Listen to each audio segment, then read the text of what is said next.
यह कहानी 5 दोस्तों की है। अमन, निकिता, विवेक, नेहा और कर्ण, जो एक कुख्यात और खतरनाक पुल शापित पुल पर साहसिक यात्रा के लिए निकलते हैं। इस पुल के बारे में कहा जाता था कि जो भी इसे पार करने की कोशिश करता वह कभी लौट कर नहीं आता। रात के अंधेरे में ठंडी हवा के बीच उन्होंने पुल पर कदम रखा। जैसे ही वे आगे बढ़े उन्हें दूर से किसी के फुसफुसाने की आवाज सुनाई देने लगी। हर किसी को ऐसा लग रहा था कि कोई उनका नाम पुकार रहा है। अमन, नेहा।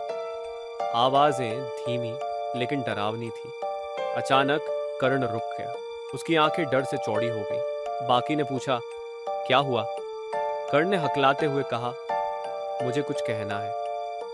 मैं जानता हूं कि यह पुल क्यों शापित है। यह मेरी दादी के गांव की कहानी है। यहाँ से कभी एक परिवार गुजरा था जिनकी रहस्यमय तरीके से मौत हो गई। उनकी आत्माएं अब भी यहीं फंसी हुई हैं। अभी कर्ण अपनी बात पूरी करता तभी विवेक ने चीख मारी और हवा में गायब हो गया।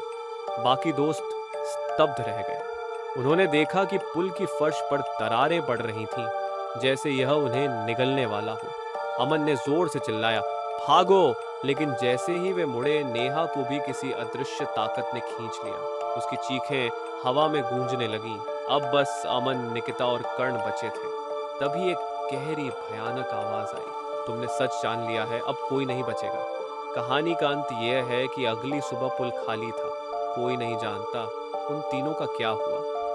लेकिन रात में अगर आप पुल के पास जाएं, तो आपको अब भी उनके नाम पुकारने की आवाजें सुनाई देंगी। क्या आप उस पुल पर जाने की हिम्मत करेंगे?